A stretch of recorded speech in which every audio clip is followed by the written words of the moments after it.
E aí, gente, tudo bem com vocês? Tudo jóia? Voltamos aqui para gravar mais um vídeo. Hoje eu vou gravar um vídeo, o conteúdo é sobre um react, né? Uma reação sobre um vídeo aí falando, um documentário, digamos assim, sobre a história do Chorão. O título do vídeo é Não Foi Overdose que Venceu Chorão, e no decorrer ele vai falar da tristeza ali que venceu o Chorão. Chorão foi um cara que marcou, né, uma banda, né, o Charlie Brown Jr. foi uma banda ali que marcou a minha geração, da minha adolescência. Eu via muito o Chorão, suas letras, as suas músicas ali, as letras das músicas denunciavam o vazio que ele estava dentro de si. E a minha adolescência ela foi carregada por essa tristeza também, então eu me identificava muito. Caiu aqui na minha timeline.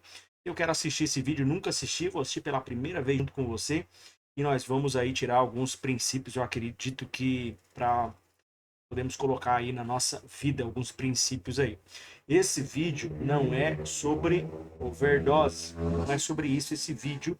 Não vamos comentar sobre isso.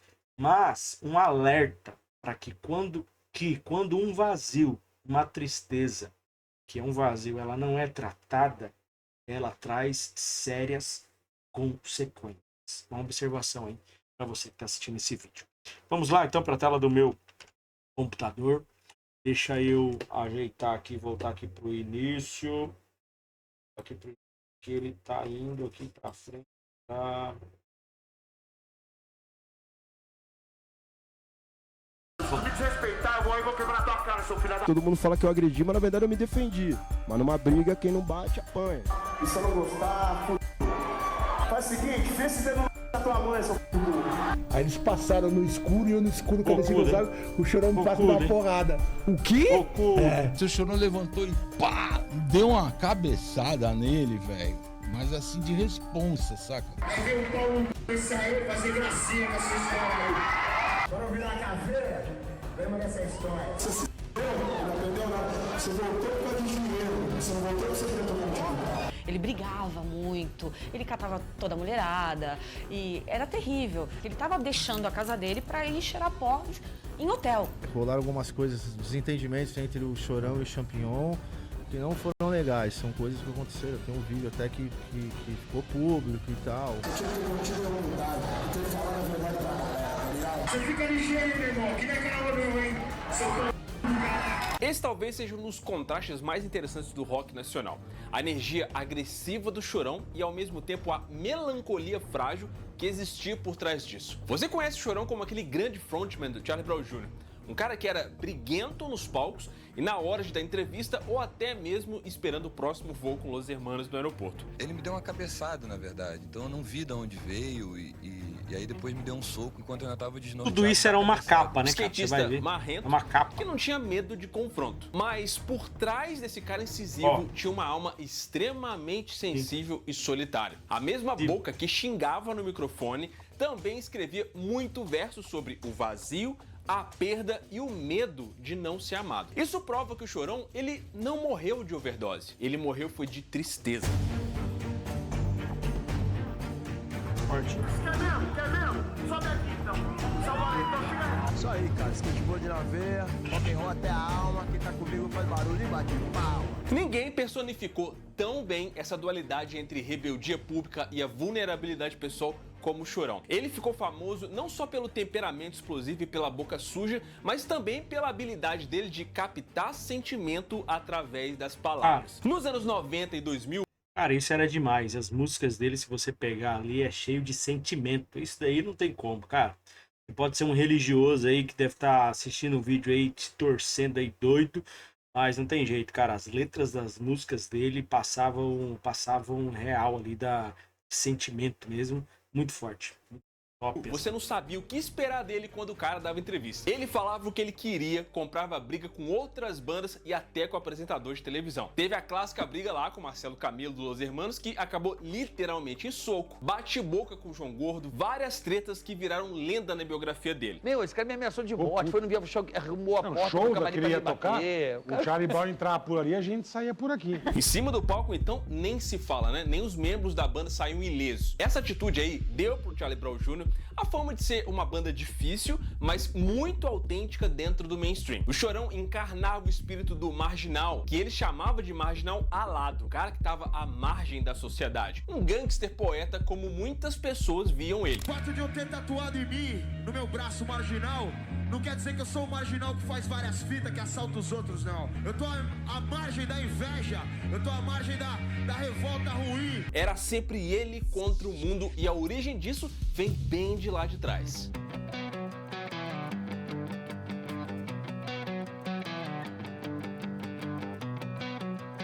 Opinião dele, eu concordo com essa opinião aí, bem de trás, né?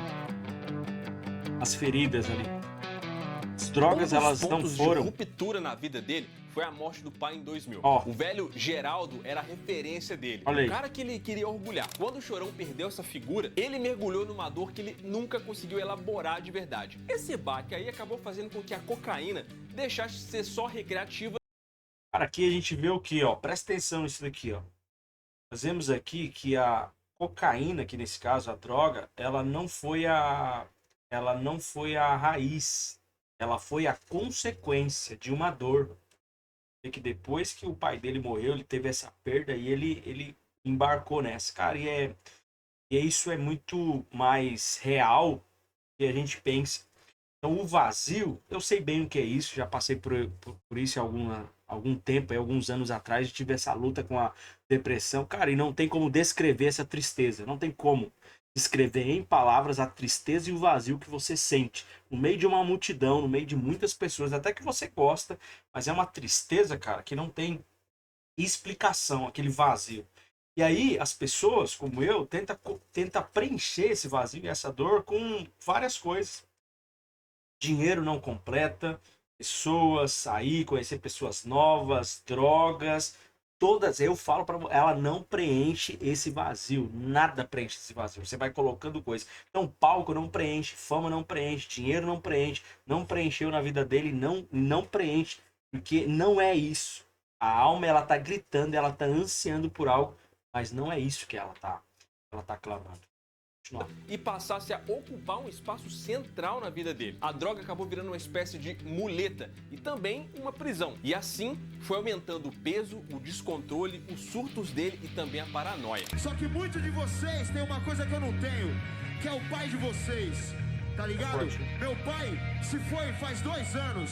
E até hoje, eu não consigo entender por quê. Ao mesmo tempo, a liderança dentro do Charlie Brown Jr. foi virando uma verdadeira guerra. Ele não aceitava ser contrariado, queria centralizar tudo o que ele pudesse na mão dele. Teve até alguns momentos que ele chegou a assinar alguns contratos separados do resto da banda, alimentando a sensação de desigualdade. A gente estava tendo um desgaste ali, sabe, de cansaço também, um pouco. Aconteceram coisas também paralelas, envolvendo o trabalho da banda, coisas que eram feitas sem o nosso conhecimento, entendeu? Juntou com essa questão também às vezes de empresário, de gravadora, com negociações sendo feitas sem a gente saber, entendeu? Quer dizer, óbvio que deu uma baita divisão, né? Só pra gente ter uma noção, lá atrás, em maio de 2004, o Charlie Brown Jr. embarcou para uma turnê internacional que passou pelos Estados Unidos, Japão e acabou chegando no Rock in Rio Lisboa. O sucesso da banda na época era enorme, eles estavam mais entrosados do que nunca. Mas nos bastidores, o clima naquela época era de muita tensão. Já não tinha aquela sensação de família, e sim cada integrante ali no seu canto antes e depois dos shows. O desgaste era claro e vinha sendo alimentado por muita pressão interna, pelas personalidades fortes e o peso da fama. A falta de privacidade, os negócios conduzidos sem consenso e a rotina de estrada fizeram essas brigas acabar aumentando, a ponto de pequenos problemas virarem motivo de discussão. Tive uma briga com o Chorão, que não tem nada a ver com dinheiro, não tem nada a ver, foi uma briga pessoal que eu tive com ele, que a gente brigou realmente e a gente chegou num ponto que ali eu não queria estar mais no grupo. Naquele momento. O Chorão até foi me pedir para voltar, o Marcão sabe disso, eu não quis voltar. Em muitas ocasiões, para tentar evitar conflito, o próprio Chorão acabou pedindo para ter camarim e van separadas só para ele. Na época era um ambiente assim bem fragmentado já e a visão de cada um já não se encontrava mais no mesmo lugar. A sensação geral entre os integrantes era de que eles já não eram mais sócios, mas sim funcionários de um projeto comandado com mão de ferro pelo próprio Chorão. O Charlie Brown Jr., mesmo ainda em evidência e com muito show marcado, vivia aí nos bastidores como uma panela de pressão prestes a explodir, onde qualquer faísca podia virar o estopim para um racha definitivo. A verdade é que naquela fase, a banda começou a se sentir mais como contratada do Chorão do que como uma unidade coletiva. O espírito de grupo já não era mais o mesmo. Quanto mais o tempo passava, mais os atritos iam crescendo, até que, percebendo essa tensão, a gravadora propôs um contrato separado pro Chorão. A ideia era garantir que, caso o Charlie Brown Jr. se desmanchasse, o vocalista, visto aí como a essência criativa e o DNA da banda, continuasse vinculado à marca. Afinal, todo mundo sabia que as letras e boa parte da identidade do Charlie Brown Jr. vinham do Chorão. Mas para os outros integrantes, essa decisão aí soou como uma espécie de afronta. Eles começaram a desconfiar que o Chorão recebia uma fatia maior e escondia um ganho extra. O mal-estar acabou explodindo, a banda se sentiu desvalorizada e pressionada também, e o próprio Chorão, se sentindo acuado, marcou uma reunião definitiva para tentar resolver essa situação. Champignon, Marcão e Pelado decidiram sair fora da banda. O Chorão nunca quis que essa ruptura chegasse a esse ponto, mas o clima estava insustentável. Durante anos, o Champignon ainda ia dar entrevista dizendo que o verdadeiro problema era a desigualdade nos cachês, com o Chorão recebendo mais do que todo mundo. Saí da banda em função de que eu me desentendi com o Chorão, a gente se desentendeu, acabou rolando aí a separação. Acho que eu peguei um pouco pesado, fui um pouco longe demais, dei algumas declarações que não foram legais. Isso daí abriu muitas feridas com o Champignon, com o Marcão, com o Pelado e também com o Thiago Castanho, que nem na banda estava nessa época. Alguns saíram e voltaram, mas sempre com muitas marcas do passado. As discussões explodiam no camarim, em entrevista e às vezes até no palco, como quando o Chorão humilhou o Champignon ao vivo em 2012. Cara, isso daqui é forte, viu? Nós vimos aí um pedaço aí no início do vídeo. Vai ver, o cara assim, tá numa banda, tá fazendo sucesso. Pra ele fazer essa exposição aqui no meio de um show, cara, expor o cara, o negócio assim já tava por aqui já. Coisas que não são resolvidas, não resolveu. O cara voltou sem resolver a questão e aí já tava aqui, ó. O cara explodiu. Porque, ó, se presta atenção, o negócio é violento. Com eles tiveram briga por causa de dinheiro. E o Mainari virou e falou, mas nem fudendo, meu irmão, tô Charlie Brown. Foi ele e comprou os direitos da banda do Champignon, do Pelado e do Marcão. Por causa disso, ele assumiu uma dívida gigantesca dentro de gravadora, porque ele teve que pagar de um dinheiro que ele não tinha. Foi a aposta da vida dele. A partir desse momento que eles saíram, todo mundo que trabalhou ou entrou pra falar que fazia parte do Charlie Brown era contratado, contratos, assim. Quando você vê, assim, a quantidade de contratos que meu pai tinha nessa época, era até meio doido. Em 2000 e lá vai pedrada. Não tem uma banda que eu conheço que tenha a quantidade de contratos que o Charlie Brown tinha. Nessa época foi quando foi a primeira vez que meu pai quebrou. Quebrou. Que não tinha o que fazer. Aí, fui trabalhar pra fazer Criou essa porra. porra. Dívida e... Vou trabalhar pra fazer essa porra virar. E trabalhou. Não tenho controle sobre os palavrões aqui, me perdoe sobre os palavrões aí, não tenho controle agora, viu? Assim, do momento que você botava o pé no palco, tua alma era do meu pai. Não importava quem você era. Você subiu no palco do Charlie Brown, o Chorão tem direito a tudo que você tá fazendo. Não dá bronca, olha isso aqui, ó. Olha isso.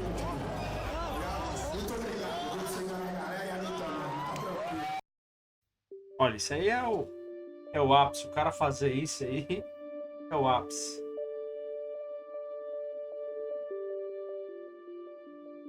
Essas atitudes vinham não só de arrogância, elas vinham também de muita insegurança e da necessidade do Chorão de provar que ele era o dono da banda, o pilar que sustentava tudo aquilo. Mas esse controle sufocava quem... Cara, isso era só uma capa. Certeza, isso era só uma capa, né? De querer mostrar que era forte, que tinha o controle de todas as coisas. Isso só revela insegurança, na verdade. E olha, pode estar assistindo aqui o vídeo, se você está até aqui agora, fique até o final. Esse vídeo vai revelar muita coisa interessante sobre a vida do Chorão, que a gente pode colocar em prática aí na nossa vida, observar. Então, às vezes a gente critica aí e fala assim, pô, o cara caiu nas drogas e tal, foi um erro. Talvez você tenha esse vazio, essa tristeza, você não sabe o que é, mas... E aí você não vai ali para as drogas, enfim. Mas você ocupa esse vazio tentando ocupar com outras coisas. Desatenção, você tenta colocar aí distração, muito trabalho. Tem gente que enfia a cara no trabalho para encher a cabeça. pornografia, e aí vai te corroendo cada vez mais de dentro para fora. Enfim, relacionamentos sem compromisso, e aquilo vai corroendo. Em vez de resolver, não resolve, apenas piora. Você vai cavando um buraco ali sem fim na alma e na vida. Então fica comigo até o final. Se você tá curtindo, dá um curtir já, me ajuda muito nesse começo aqui do canal. Estava em volta dele. Só que toda essa agressividade pública não era só um marketing ou um ego inflado, era também uma blindagem emocional dele. As pessoas mais próximas contam que o Chorão usava essa persona briguenta como uma espécie de escudo para se defender. Ele foi um garoto sensível que teve a vida moldada pela separação dos pais, por dificuldades na adolescência e que, num certo ponto da vida, conseguiu alcançar o sucesso e ser muito bem sucedido nisso. Ele tinha aquela carapaça para proteger o núcleo dele, que era muito sensível, mas ele também colocava o lado agressivo dele pra fora, nas outras músicas e tal, enfim. Ele era um cara que ele era muito difícil de demonstrar uma fraqueza, assim. Eu sei que tinha esse nome Chorão e tal, porque ele sempre era um cara que tava chorando muito e tal, não sei o quê, mas ele tinha meio que uma casca, assim, que falava, não, eu quero ser forte, eu não quero que os caras vejam que eu tô passando por isso. Como lidar com a pressão, com as críticas e também com as expectativas grandes em cima dele, se tornando a pessoa mais fechada do mundo. O Chorão mesmo admitia em entrevistas e no seu ciclo que ele vestia essa carapuça de um cara durão para não demonstrar fraqueza. A Grazi, a musa e ex-esposa dele, confirmou isso no livro dela. Ele cultivava uma fama de malvadão encrenqueiro, mas era pura defesa. Nas palavras... Cara, eu achei ajuda pra mim. Quero te falar, se você tem passado por isso, tem pensado, pede ajuda, cara. Procura ajuda. Pode estar cavando um buraco aí sem volta, cara. Sem volta. Então, procura ajuda, bate um papo, conversa. Você vê que ele sentiu um vazio, a gente não tem noção, né? Ele teve a separação dos pais, o divórcio dos pais. Teve muito afeto na vida dele. A gente não tem noção do que é isso. Eu vivi isso na minha infância. Divórcio também dos meus pais. Tudo isso contribuiu para que na adolescência eu tivesse essa tristeza, essa depressão. A gente não tem noção do que é isso. Então, cara, pede ajuda. Bate um papo, dá um sinal de alerta, não passa isso sozinho. Palavras dela, ele tinha um escudo de bad boy, que por trás desse escudo tinha um homem que era muito sentimental. Ou seja, aquele cara que subia lá no palco xingando e quebrando pau, tava escondendo um coração enorme e muito sensível. E dava pra perceber frestas desse lado sensível mesmo dentro da persona pública dele. O Chorão tinha um lado carinhoso e humilde com os fãs e amigos, mesmo que fizesse questão de não mostrar isso em público. Esses pequenos momentos mostravam que por trás daquele cara bravo existia muita empatia.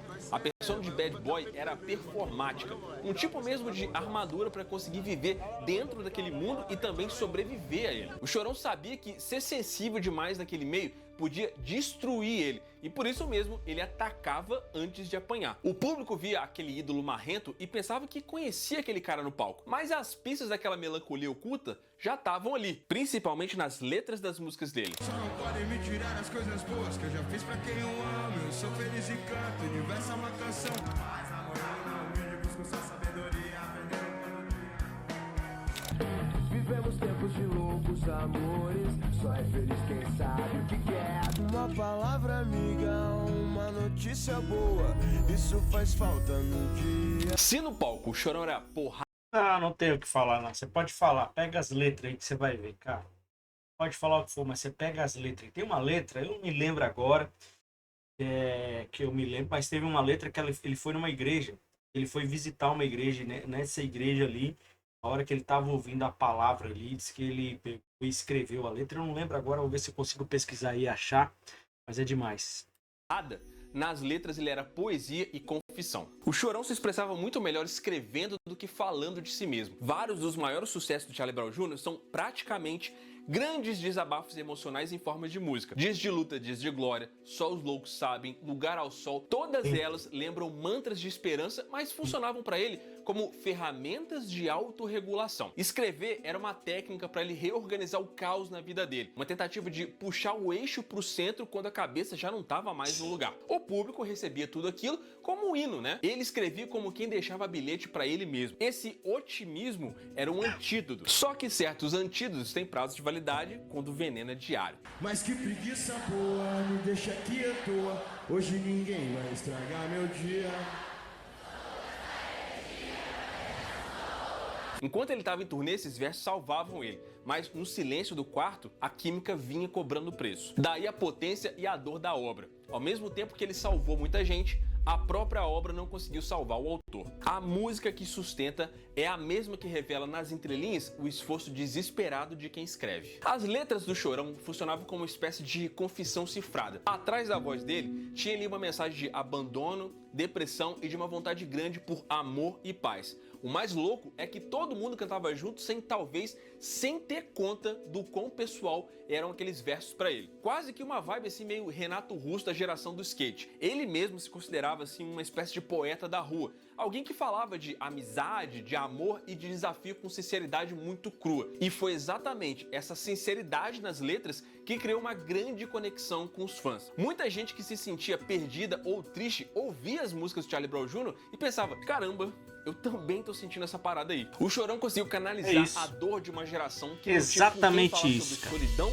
e ansiedade, mas tinha aquelas músicas como válvula de escape. Só que nem todo o amor do público bastava para curar o vazio interno dentro dele. Mas a vida tinha um plano e separou a gente mais.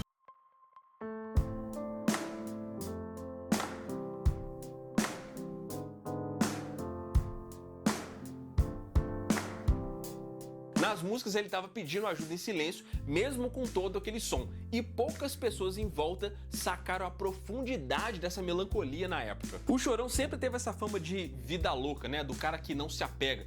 Mas a verdade é que ele amou e amou muito. A relação dele com a Grazi, a Grazon, foi intensa e formou a espinha dorsal emocional da vida adulta dele. Esse romance aí foi tão marcante que acabou virando música. Várias, na verdade, né? E por um tempo foi o porto seguro onde o Chorão baixava a guarda e mostrava um lado que o público raramente ia conseguir ver. O Chorão e a Grazi se conheceram em Santos em 1994, quando o Chorão ainda estava ralando com a banda no underground. A Grazi, a princípio, tinha medo da má fama que o Chorão tinha. Ele era conhecido por ser encrenqueiro e mulherengo. Já vinha de um casamento que tinha terminado mal e já era pai. Ele não era exatamente assim o príncipe encantado como a mulher queria. Mas quando finalmente rolaram os encontros, a Grazi descobriu o Alexandre por trás do Chorão. Ele brigava muito, ele catava toda a mulherada e era terrível. Então, eu já tinha um negócio assim, tipo, eu não sei esse cara. Mas quando ele se aproximou de mim, ele foi muito fofo comigo, você entendeu? Ele era cavalheiro, ele tinha umas coisas assim que eu não esperava. Numa noite bem emblemática, ele abriu o coração pra ela e disse uma parada mais ou menos assim: a minha fama nessa cidade não é das melhores. Eu quero que você saiba que eu sou de verdade. Te acho diferente de todas e quero fazer direito com você. Você é poesia em movimento. Foi assim que o Chorão... Pô, o cara era bom nas palavras, hein? Vou falar um negócio. O cara era bom nas palavras, hein? O que o cara falou pra mulher, hein? O cara já fez ali o marketing dele. O que vocês estão ouvindo de mim não é verdade, mas você, papapá, não decorei não. Mas isso aí, o cara era bom nas palavras, hein?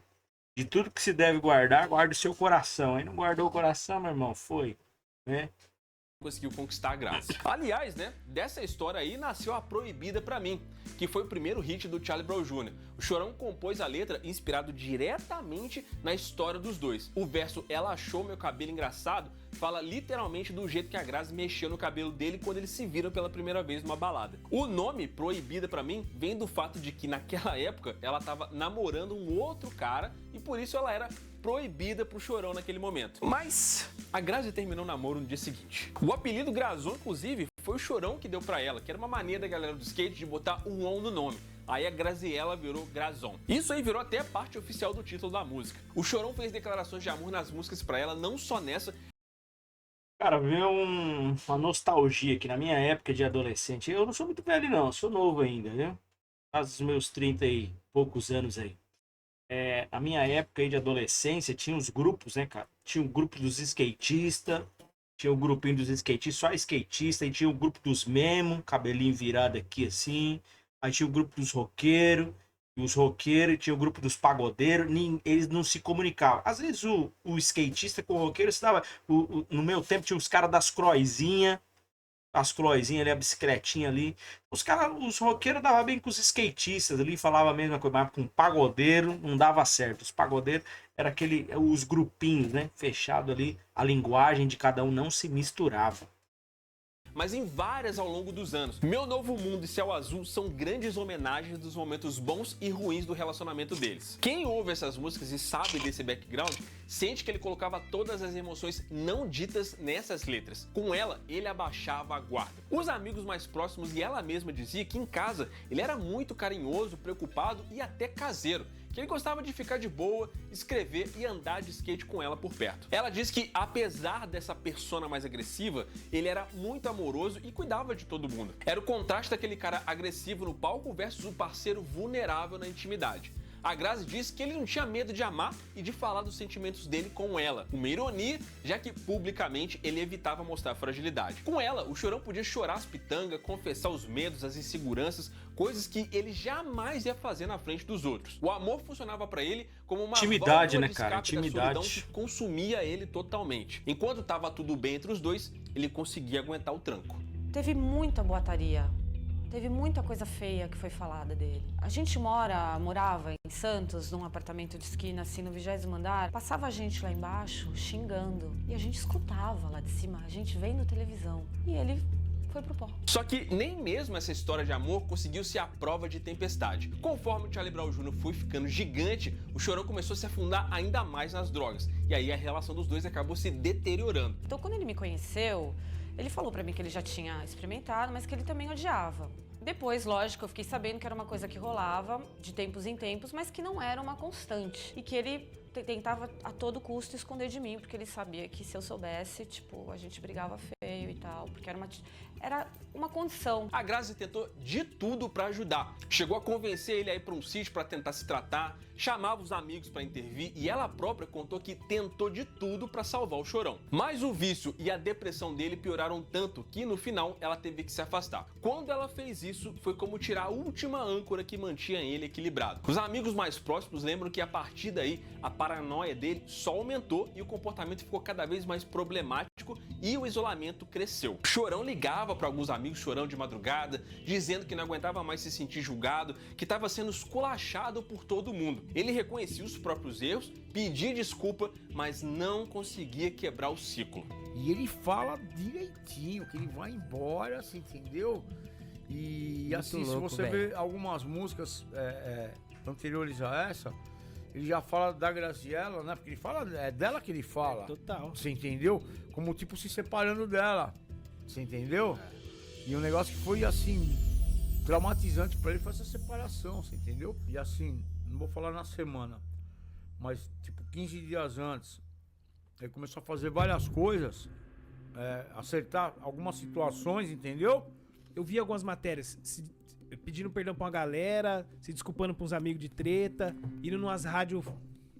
Você entendeu? Meu Deus do céu, mano. O auge e a queda da carreira só alimentaram esse buraco. Em 2012, eles acabaram se separando oficialmente depois de 15 anos juntos, porque ela não aguentava mais assistir a autodestruição e ele se recusando a ter ajuda. Foi uma decisão muito desesperada. Ela acreditava que um susto podia fazer ele buscar recuperação para talvez tentar reconquistar ela. Só que o efeito acabou sendo o contrário. Nos últimos meses de vida, a deteriorização dele era visível. Alguns amigos falam de encontros em que ele parecia completamente fora de si, misturando cocaína com antidepressivo, falando que queria se lembrar como Jim Morrison, Jimi Hendrix ou Tim Maia, que todos morreram precocemente por causa dos excessos. No final, ele já estava com sintomas muito sérios, era isso que me pirava.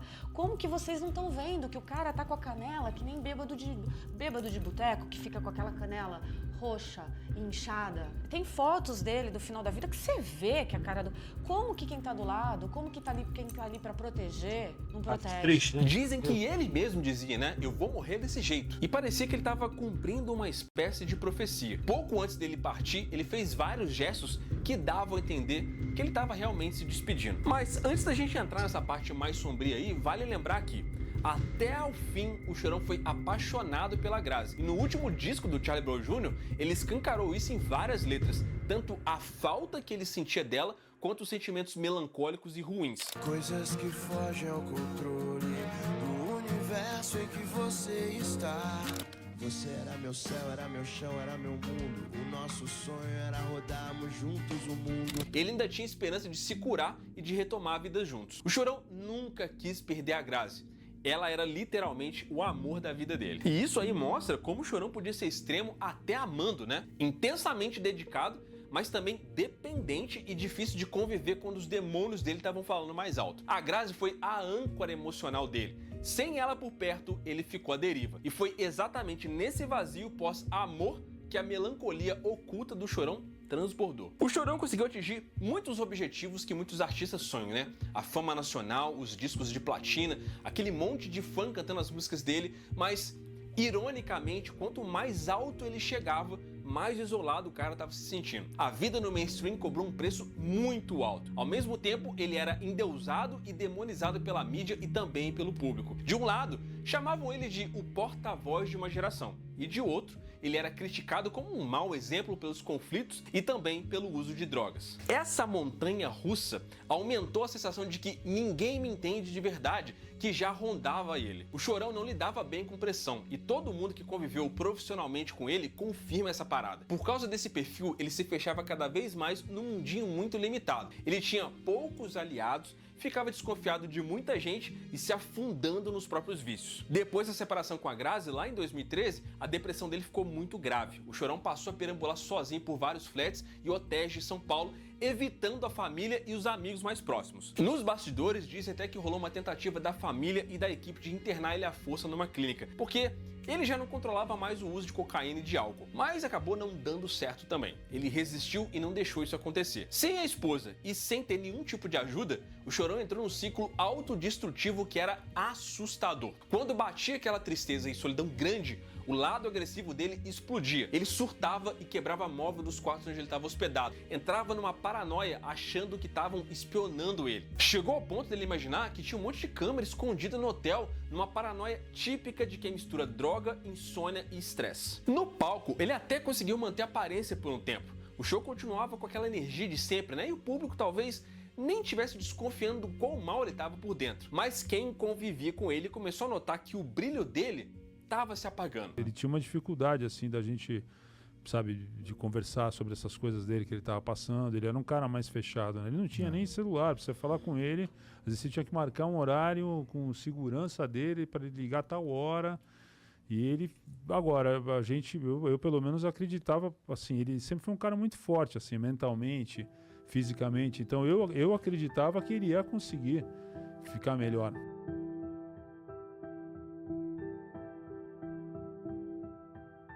É muito louco e até triste, né, pensar nisso. Um cara que vivia rodeado de gente era fundamentalmente sozinho. No velório, a prima dele, a Sônia Abrão, disse que ele não queria morrer sozinho, mostrando que a maior angústia dele sempre foi essa: a solidão. Mesmo com milhares de fãs, ele se sentia sozinho no mundo. Sem enxergar saída para essa dor, o Chorão se agarrou no único alívio imediato que ele conhecia: as drogas e a intensidade delas. Ele sempre viveu ali. Essa questão de estar no meio de gente, mente de pessoas, e se sentir sozinho é algo assim, sem explicação. Quem não passou por isso não sabe, mas o tempo que eu passei com isso, estava com os meus... tempo que eu passei por esse período, muita tristeza, vazio, né? Depressão. Tava ali, ó, cheio de amigos, né? Pegava ali o salário ali, reunia todos os amigos, pessoas que eu gostava, minha mãe e tal. A gente gostava de jogar baralho, sabe? Jogar truque. Ia lá todo mundo ali reunido, tomando um gorozinho ali e tal, fazendo aquela bagunça. Cara, do nada, cheio de gente, o somzão tocando, um ambiente de festa. Cara, vinha essa tristeza assim que não tem explicação. E aí eu saía para não mostrar fraqueza, né, pros demais. Eu saía, ia pro banheiro. Cara, começava a chorar ali. E não sabia do que, assim. Não tinha um alvo, não tinha um porquê expressivo, sabe? Era chorando por causa do vazio, a tristeza, que não sabia explicar o porquê. Aí batia ali na porta: tá tudo bem, Leonardo, tá tudo bem? Não, tá tudo bem e tal, papapá. Saía e secava as lágrimas, saía lá, vida que segue de novo, até altas horas ali. Então, é aquela sensação de estar num monte de gente, pessoas que você ama, pessoas que você gosta, mas o vazio não é completado, cara. Não tem explicação, não tem. Com palavras não tem explicação. E no 880, quando era pra amar, amava demais. Quando era pra brigar, brigava demais. Nessa fase final, ele abraçou a filosofia de viver cada dia como se fosse o último, no sentido autodestrutivo. Como a própria música aí, Senhor do Tempo, diz, ele achava importante viver intensamente mesmo diante das incertezas da vida. Mas essa intensidade virou sinônimo de excesso e descuido de si mesmo. O Chorão passou várias noites e noites em claro, chapado, escrevendo freneticamente vários pensamentos soltos em parede, espelho, papel de carta, que são aí sinais clássicos de depressão e uso pesado de estimulante. Nos meses finais, ele fez vários gestos que pareciam ser simples, mas que soavam como uma espécie de arrumação de gaveta. Ele regularizou documentos de carro de amigo, resolveu pendências, distribuiu dinheiro, telefonou para algumas pessoas para pedir desculpa, deixou uns recados escritos, falou sobre a morte. Em paralelo, tiveram alguns shows que alternaram exaltação, choro, bronca e abraço. É como se ele tentasse costurar um tecido rasgado antes de uma grande tempestade chegar. O Meu Novo Mundo ganhou um tom de carta, e qualquer verso agora fica parecendo que é uma pista. Cuidado com o destino, ele brinca com as pessoas. Até que então chegou o dia 6 de março de 2013. O Chorão foi encontrado morto. É que o cara aqui ele não pode, né, colocar todas a letra da música há muito tempo, por causa de direitos autorais, que pode derrubar o vídeo. Nem sei o meu também, se vai subir aqui. Você tá assistindo, deu certo, subiu. Mas se você pegar um tempo maior de música, você vai ver, cara, ele falando ali do sentimento dele. Se você passa por coisa semelhante, não tem como você falar, cara, esse cara entendeu o que eu tô sentindo. Esse cara entendeu, ele sabe do que ele tá falando. É a mesma coisa que eu tô sentindo.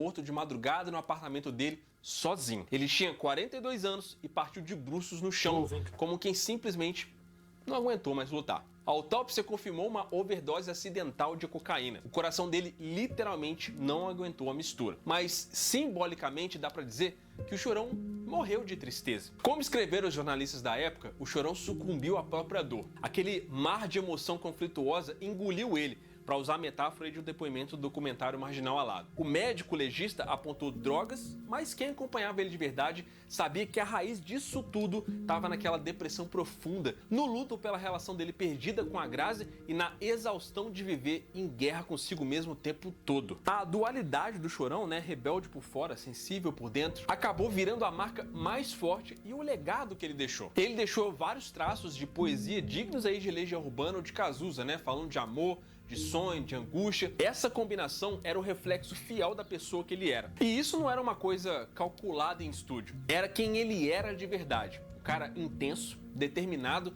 e honesto consigo mesmo e com as pessoas à sua volta. Tanta honestidade desse jeito, sem filtro, era rara e por isso mesmo ele conquistou uma geração inteira. O Chorão virou o símbolo de uma juventude que queria desabafar os problemas, mas que também precisava chorar as suas tristezas. O Chorão era de verdade, ele não fingia ser bonzinho para agradar ninguém e nem escondia os erros dele e também as imperfeições. Pagou o preço por essa autenticidade, foi chamado de doido, de drogado, de mau exemplo, mas virou uma lenda justamente por não ter medo de ser humano na frente de todo mundo. Hoje fica aquela pergunta, né? O que conectava mais o público? A atitude rebelde e controversa do Chorão ou a fragilidade embutida na mensagem dele? Eu acho que um pouco dos dois. A nossa geração conseguiu se ver naquele rock visceral do Chorão e naquela atitude desafiante que dizia: não abaixa a cabeça pra ninguém. Uma figura que foi necessária para aquele momento, que soube falar exatamente sobre o sentimento que aquela geração estava sentindo naquela época. Era um cara que não fazia ideia do que significava politicamente correto e não fazia questão nenhuma de viver de aparência. E isso aí acabou fazendo com que milhões de pessoas se sentissem compreendidas pelas letras vulneráveis dele, como se o Chorão fosse um amigo que entendia os problemas que as pessoas estavam passando. Ele conseguiu ser a nossa coragem e a nossa consciência e tudo isso ao mesmo tempo. Quantos de nós aí nos superaram vários momentos difíceis, né? Ouvindo dias de luta, dias de glória e acreditando que dias melhores iam vir. Essa é a beleza da obra do Chorão. Esse equilíbrio entre rebeldia e carinho, entre porrada e mensagem. E por que isso importa hoje em dia? Porque a história do Chorão é um retrato de uma época. Nos anos 90 e 2000, era quase que normal a figura desse rockstar autodestrutivo e marrento. Fazia parte do mito, isso aí era até romantizado. A gente, como homem principalmente, né, foi ensinado a esconder a depressão e os sentimentos. O Chorão seguiu esse roteiro. Ele escondeu a depressão debaixo da agressividade dele como muitos de nós fizeram naquela época. Hoje, a gente sabe o quanto que isso aí é perigoso. A gente entende e fala muito mais sobre saúde mental e não fica glamorizando esse tipo de comportamento nem que se é falava, extremamente cara. destrutivo. Na época nem se falava sobre se o isso, era Chorão muito vivesse pouco. a crise dele nos dias de hoje, ele ia receber mais apoio profissional e menos Com julgamento certeza. moral. Hoje, Com certeza. a gente entende que aquele estilo de vida viva rápido, morra jovem, era uma tragédia evitável e não um troféu. E do ponto de vista de uma atitude autêntica, muita gente sente falta de pessoas como o Chorão, tá? Hoje em dia, os artistas estão tão preocupados em passar uma imagem toda limpinha e correta, que converse com as pautas do momento, que eles simplesmente não conseguem ser autênticos assim e não conseguem transmitir nada. Nem o certo e nem o errado, porque o Chorão, seja pelo correto ou não, pelo menos ele fazia a gente pensar. Ele falava a verdade dele, doa quem doer. Era 100% ele mesmo, com qualidade e defeito escancarado. E essa postura faz falta sim, porque isso inspira coragem de ser verdadeiro no mundo que só vive de aparência. Ele mostrou que dá para ser rebelde e sensível e que admitir fraqueza não te faz menos pessoa. A lição final do Chorão é essa contradição que é maravilhosa. A agressividade dele era performance, mas a melancolia era a verdade mais profunda que ele tinha. E justamente por não ter medo de expor essa verdade, ainda que nas entrelinhas, né, ele se conectou muito com o público dele. O Chorão vive, não fisicamente, mas vive em cada pessoa que coloca o som do Charlie Brown Jr. para se sentir compreendido de algum jeito. Ele vive nos versos que viraram legenda de foto, tatuagem e estilo de vida. E vive na saudade que até hoje machuca, porque de vez em quando a gente se pergunta, né? E se ele tivesse conseguido superar essa fase, hein? É tarde para salvar ele, mas não é tarde para aprender com ele. Aprender que por trás de qualquer cara durão pode ter uma dor silenciosa que faria qualquer pessoa pedir ajuda. Que idolatria nenhuma substitui o verdadeiro afeto. E que principalmente, que ser de verdade com a sua luz e com a sua sombra é o que torna você inesquecível. Quem é de verdade sabe quem é de mentira. E o Chorão era de verdade. E é assim que a gente vai se lembrar dele. Cara, manter o pé no chão, humildade, respeito pelo que faz, pelas pessoas, pelo público. Fazer o que gosta é muito bom, já me toquei disso faz tempo. É uma puta vida boa, porém exige muito esforço, muita força de vontade. Alguns dias de superação, dias de luta, dias de glória. Viva o rock and roll, tamo aí, na atividade. Música pura mesmo, isso aí. Legal.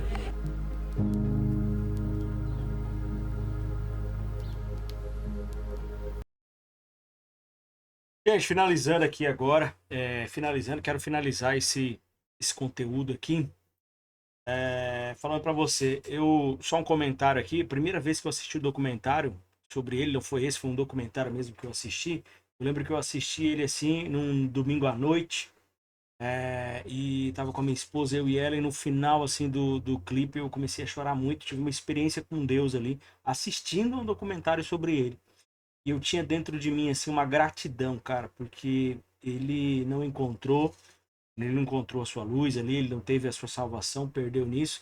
E eu passei, assim, uma estrada muito difícil, como essa tristeza e tantas outras coisas. Me identifico no testemunho dele aqui, mas eu encontrei a Jesus.